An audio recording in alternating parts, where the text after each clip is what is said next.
Welcome to Conversations with Nicole at Nefertari's Fine Cuisine. And today my special guest is attorney Chuck Hobbs. Welcome, Chuck. Glad to be here, Nicole. So, tell me, I know you are from Tallahassee and you're an attorney, you do criminal law. What brought you, well, you're from Tallahassee, so tell me about your parents. What brought them to Tallahassee? Sure. All right, my dad was born in a little town called Shamrock, Florida, which is in central Florida. Okay. But he was raised in Miami. Okay. Father's family has Bahamian roots, and so one set of that family came over, and pretty much the majority of that side of my family lived in Coconut Grove, and they either still live there or they live down in Kendall, Richmond Heights, and what have you. So, Miami roots. Absolutely. Okay. So dad was got a scholarship to play football at FAMU in '58 for Coach Gaither, and he stayed here for 4 years, lettered, and met my mom.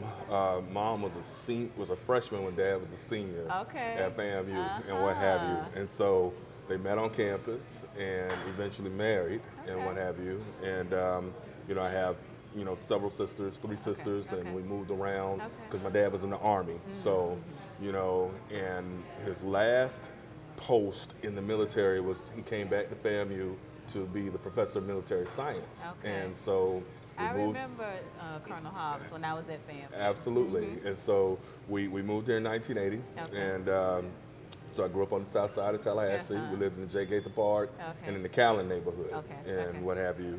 I attended Florida High and FAMU High. And so long story short, when I graduated from high school, I decided to go to Morehouse College. And a lot of people ask me why didn't I stay and go to FAMU as an undergrad. Well, part of it was because so many of the professors on campus were close friends to mom and dad. My mom taught at the high school, and then later she became a professor at A&M teaching English and humanities. And so the concern was for me at 18 years old, I knew I was really bright, but I wanted to strike out on my own because the fear was that if I went to FAMU, could I trust that the grades that I received were because of my merit or because Uncle so-and-so is the chair of the department and Aunt so-and-so? Grew up around. Absolutely. Exactly. Okay, that makes sense. Yeah. And Dad also, both of my parents are supportive about that too because again, Dad was one of those old school type of guys that was like, a man needs to move away from home. Even though my sisters went to FAMU, he thought that me being the boy was like, you need to get out of here and strike it out on your own. So I went to Morehouse. Then I was kind of confused my senior year as to whether I wanted to get a PhD in history or whether I wanted to become a lawyer. And so came back home, went to graduate school here at FAMU, spent about a year and a half here, and applied to both. In Master's in Applied Social Science and under Dr. Larry Rivers at the time. That was my major professor and chair of the department.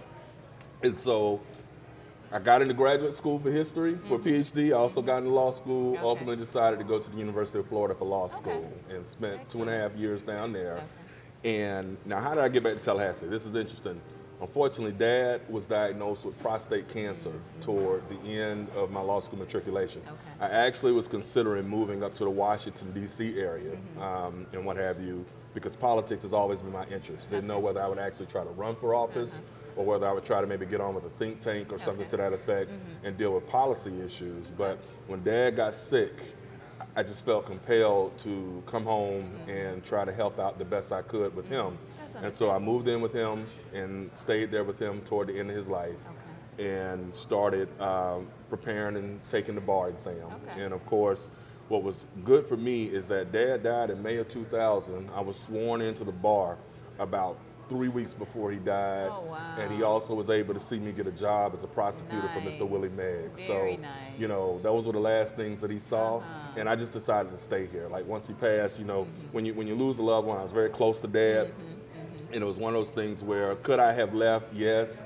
But at that point in time, looking back at it, I might have been kind of sort of depressed when you think about it, but it actually turned out to be great because I had a great experience working for Mr. Meggs, and then I jumped out into the world of private practice. And the good thing about being a local boy was I had no problem with getting clients, if you get where I'm coming from, because either everybody I grew up with, if they had a situation that came up, they would be quick to call me. Likewise for relatives on my mom's side, because I forgot to mention that Mom grew up here in Tallahassee. She was a lifelong baby rattler to FAMU Rattlers, so you know I've got Yeah, you plenty got of some cousins on strong her Rattler side roots, yes. over here in Tallahassee. Okay, gotcha, Mhm. gotcha.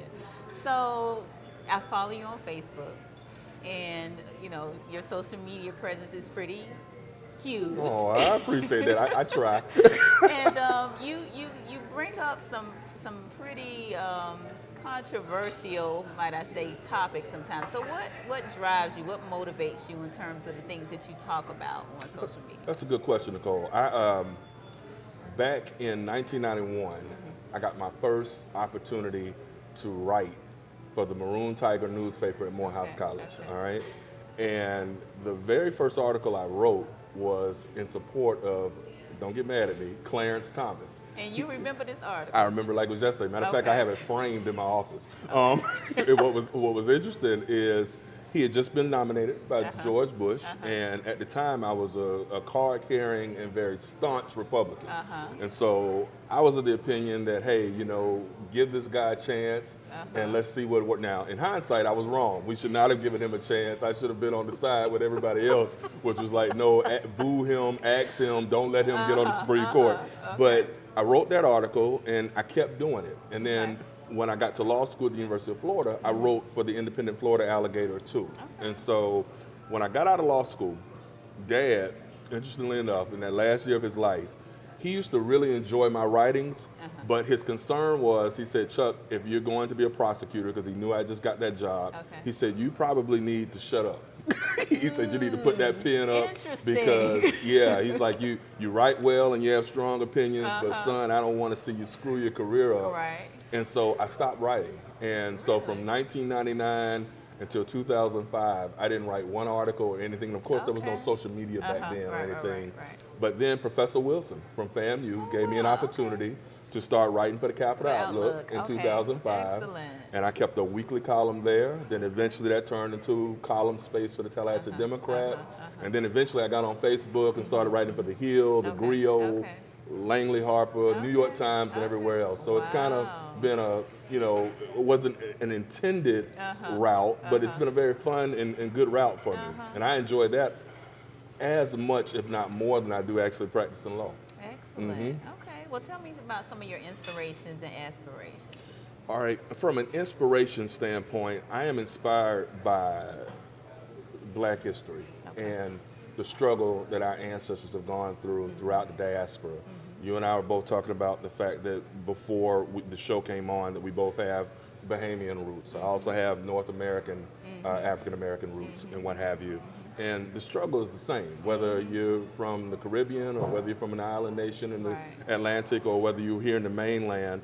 You know, those stories with respect to slavery, Jim Crow, and overcoming that, that's what inspires me. I mean, don't get me wrong, I could spout off a list of famous people. Like if I had to say some famous people inspire me, I would say Robert Sinstack Abbott, who was the founder of the Chicago Defender.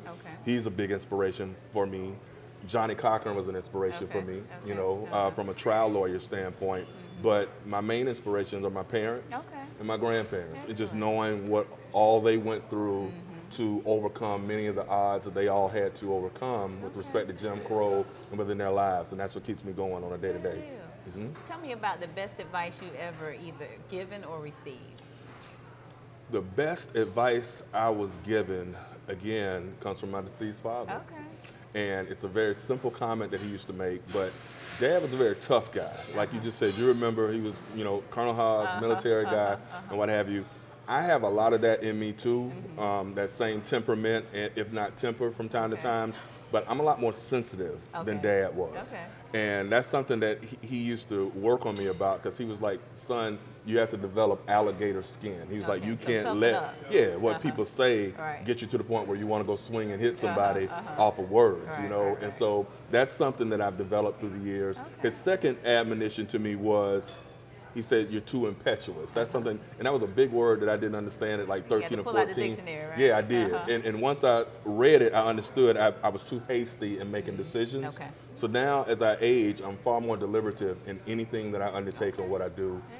Understand that the process is what it is and everything's going to happen in God's time, that I can't force and rush things. And that's the advice I tend to give to mentees and individuals who are with me too, which is enjoy every day, relax, and just let the process work itself out. Very good advice. So we're here at Nefertari's. Tell me about what your favorite food is. All right, now to be honest with you, I just started a weight loss regimen. All right, so I am doing what I guess they call the whole paleo diet thing, where I'm eating lean vegetables and a few carbs. But truth be told, if I had to be real with you, I'm old school. I like oxtails and rice. All right, I like chitlins over rice. I like sauce over rice. Collards, black-eyed peas, cornbread, all of those traditional Southern comfort food. Yeah, things that aren't good for your heart, your blood pressure, or your weight, but I enjoy those. That's what I was raised up on. And so I'm just going to be honest with you. It's okay. I want you to be honest. Look, don't we want them to be honest? Yes. Absolutely. Okay. So tell me, if your life was a spice, if you could describe it as a spice, what would it be? It would be Tabasco. Right. And you know what's interesting with the whole Beyonce hot sauce in my bag swag, the whole Hillary Clinton this past week, making the comments also. To be dead honest with you, Tabasco has always been my spice of choice. No matter how bland food is, you dash some of that on there, it's going to spice it up. For sure. And I think that's what I try to do, both from a legal standpoint and with my writings. I try to spice up what is a bland sort of practice of either law or even punditry dealing with the major political and social issues and whatever. I try to, switch it up a little bit and give some spice. Definitely, yes. Embody that Tabasco sauce for sure. I appreciate that, Nicole. No doubt, no doubt. Good. That'll be awesome. Okay, thank you very much. I'll put this here. Wonderful. Yes, all right. Thank you. All right, well, we are going to have to end this conversation right here. So join me next time on Conversations with Nicole. And be sure to like us on Facebook and follow us on YouTube. All right, good. Enjoy. Okay.